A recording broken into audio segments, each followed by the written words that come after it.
Mas eles se recusaram a ceder a seus medos e voltaram no dia seguinte.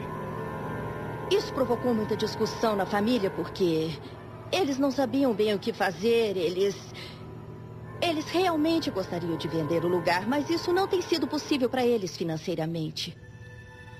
Na noite seguinte ao aparecimento das marcas em Heidi, Andy acordou com uma grande dor no tronco. Lisa, vem dar uma olhada nisso aqui. Ai, meu Deus. Foi isso que aconteceu com a Heidi, aconteceu o mesmo comigo.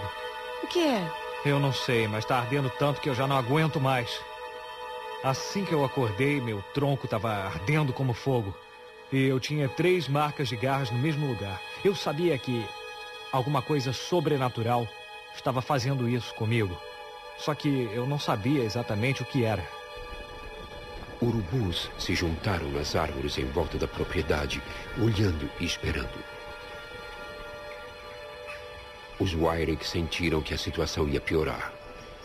Na noite seguinte, Andy acordou com mais marcas de garras. Ele tinha marcas nas costas, nas pernas, eram cortes longos e profundos. E isso continuou por várias noites. Ele disse, se acontecer de novo, nos mudamos. Nós vamos deixar tudo na casa e eles podem ficar com tudo. Nós vamos só nos mudar e deixar tudo aqui. Temos que fazer alguma coisa. Não podemos deixar isso continuar assim. Se não der pra gente fazer nada, a gente vai ter que se mudar. A gente tem que fazer alguma coisa. Eu sei disso. Antes de desistir de sua casa, Lisa decidiu fazer uma última tentativa de ficar. A bibliotecária local tinha lhe dado nomes de cientistas que estudam atividade paranormal. Uma das pessoas da lista era o Dr. William Rowe, um psicólogo formado em Oxford. Ele usa a ciência para explicar os fenômenos associados a aparições. William Rowe falando. Oi, doutora, aqui é Lisa. Eu gostaria muito de Quando falar... Lisa me ligou, eu estava muito preocupada. Era um caso incomum para mim, porque Heidi descrevia alguém que nunca tinha encontrado. Mas depois começou a ter algumas experiências assustadoras e depois houve as marcas nela e no pai. E isso é muito raro no tipo de estudo que eu faço. O Dr. Rowe concordou em conhecer a família e investigar. Mas uma coisa era estudar as aparições e outra bem diferente era fazê-las ir embora. Heidi? Oi. Este é o Dr. Rowe. Oi, olá, Heidi, olá. Olá. Pode parar de brincar só um pouquinho e falar com o doutor? Ela está sempre assim, brincando sozinha. Tudo bem? O Dr. Rowe aí, perguntou a vamos Heidi conversar? sobre as aparições, testando a consistência de suas lembranças. Crianças dessa idade tendem a ter uma imaginação ativa. Ele queria determinar o quanto o fenômeno tinha base na realidade. Quando eu falei com a Heidi, depois com a família toda, eles me pareceram normais. Entende? Eu não vi nenhum sinal de doença mental que pudesse detectar. Bom, a Heidi não tinha dúvida de que estava lidando com gente real. Para ela, eles pareciam sólidos, eles eram sólidos. Ele segurava a mão dela e pareciam sólidos. Então ela não os encarava como fantasmas nem nada desse tipo. Eu estava bem certo de que não era uma história inventada. Aqueles não eram incidentes inventados, eles eram reais. O Dr. Hall pensou que Heidi podia estar experimentando memórias do local. A teoria em parapsicologia usada para explicar fenômenos de aparições. Fala com ele, Sr. Gord. Parecia realmente estranho e surpreendente que fosse possível a Heidi responder a imagens passadas do Sr. Gordy. Mas, na verdade, o mundo em que vivemos é governado pela luz e pela energia. Ela vê esse homem todos os dias. Uma memória do local é similar a um registro da energia da pessoa. A energia fica retida no ambiente muito depois dela morrer. Ele achou uma velha fotografia do Sr. Gordy e a misturou a 10 outras de homens mais ou menos da mesma idade. Ele mostrou as fotografias a Heidi.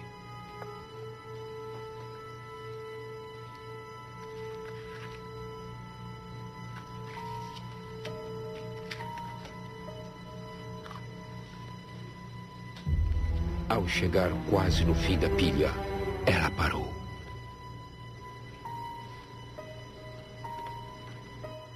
Sr. Gordy.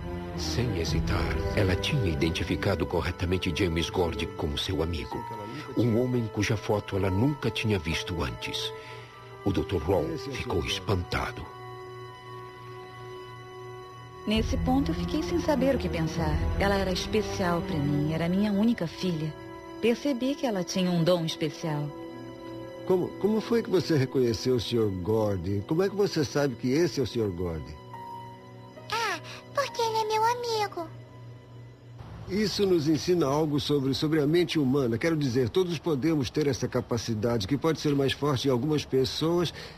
E a Heidi é uma dessas pessoas que tem essa capacidade em um nível extraordinário. Conforme os anos passavam, a família tentava acalmar seus medos. Eles receberam alegremente uma adição à família, uma menina chamada Jordan. Heidi se acostumou a ver fantasmas. Apesar de ainda ter medo de ficar sozinha na casa, ela se adaptou e fez amigos na escola.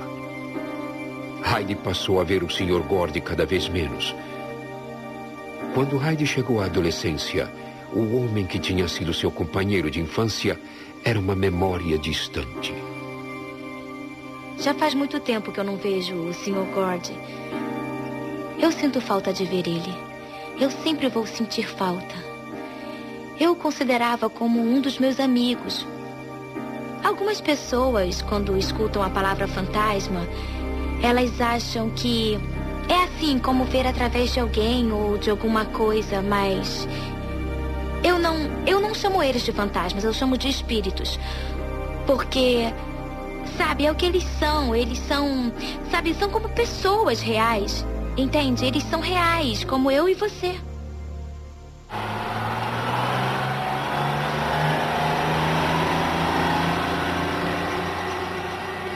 Quanto mais superior é o espírito, maior a capacidade de apreensão e de mergulho no psiquismo da pessoa que está no corpo.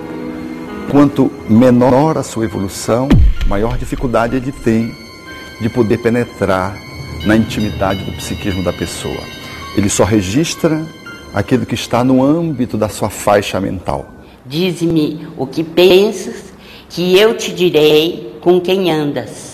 Assim diz Emmanuel. Na verdade, quem está com pensamento assim negativo, pensamento sombrio, pensamento que não tem mais esperança para coisa nenhuma, essas pessoas, e também voltado para uma vida desregrada, cheia de vícios, essas pessoas ficam vulneráveis.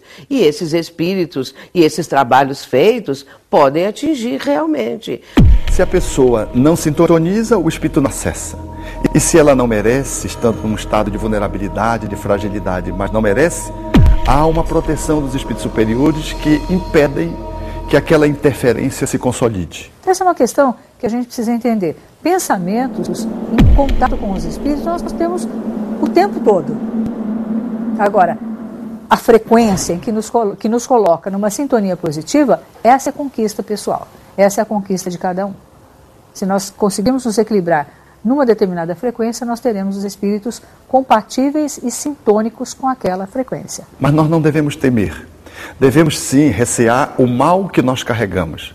Porque o mal que nos carregamos, isso é que nos faz mal. Quando é que nós, e como que nós podemos nos afastar da influência dos maus espíritos? Porque eu quero estar sempre bem influenciado.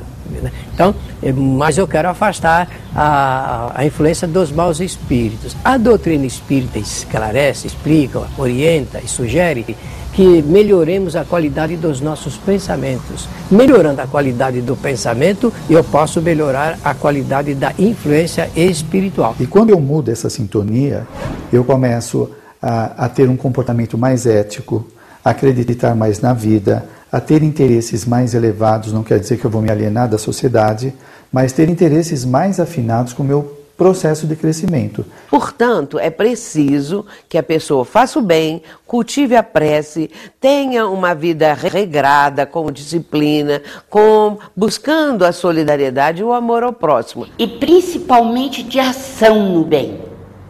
Porque É claro, é importante meditar, orar, é importante a gente ler, a gente ter lições boas para meditar.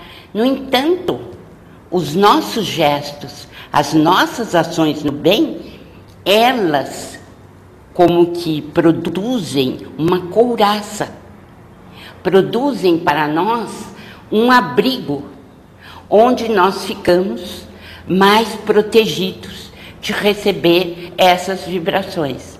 Mas é claro que elas virão, porque o pensamento tem uma força muito grande. Então, esses pensamentos negativos podem vir até nós. E, em geral, vêm. No entanto, nós temos que neutralizar. Temos a possibilidade de perceber a diferenciação do nosso pensamento do outro. Às vezes é muito difícil, mas é possível.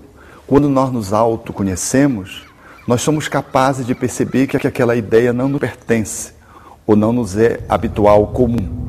Por exemplo, uma pessoa que não bebe tem um impulso para ir ao bar beber. Ela está sob uma forte sugestão espiritual e ela se admira daquele pensamento que não lhe é comum. Ou então de aplicar uma atitude cruel em sendo uma pessoa pacata, habitualmente pacífica. Ela percebe que aquele pensamento vem de fora, que não lhe pertence. É o autoconhecimento. E verificarmos quais são as nossas produções mentais. No que nós estamos interessados. Quais são as coisas que buscamos. Quais as ações que fazemos. Se nós formos sinceros, honestos, leais conosco mesmos, nós descobriremos onde está o foco para o qual os espíritos malévolos se sentem atraídos.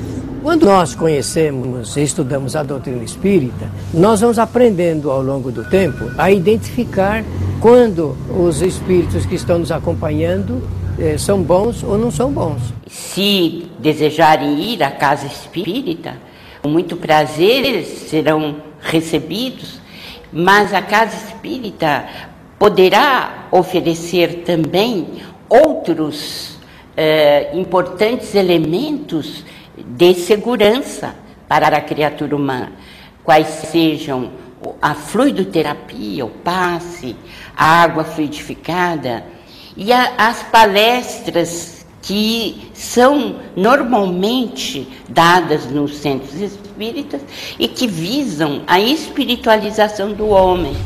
Todas as atividades e tratamentos oferecidos em centros espíritas são gratuitos e abertos à população.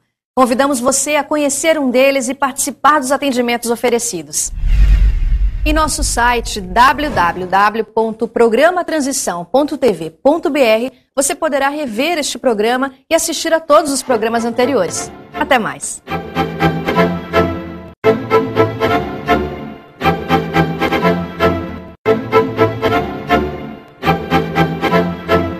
Embora o Sr. Gordy tivesse desaparecido da vida de Heidi, uma presença mais sinistra continuava a aparecer.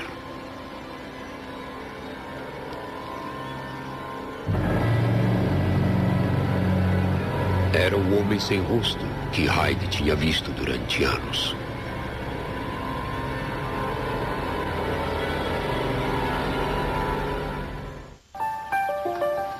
Os meios de comunicação locais tinham sabido da casa e da menina que via fantasmas. Um repórter de jornal se interessava por paranormalidade e ligou para os Wyrick para marcar uma entrevista. Ao se aproximar da casa, ele sentiu uma presença. Havia alguma coisa na janela, alguma coisa maligna. O repórter se recusou a chegar mais perto. Logo, a comunidade inteira soube que a casa dos Wyrick era assombrada. Heidi passou por maus momentos com isso. Quando todo mundo ficou sabendo do caso, que ela estava vendo esses fantasmas, todo mundo fez pouco dela. Nunca vão deixá-la em paz. Heidi tinha que lidar com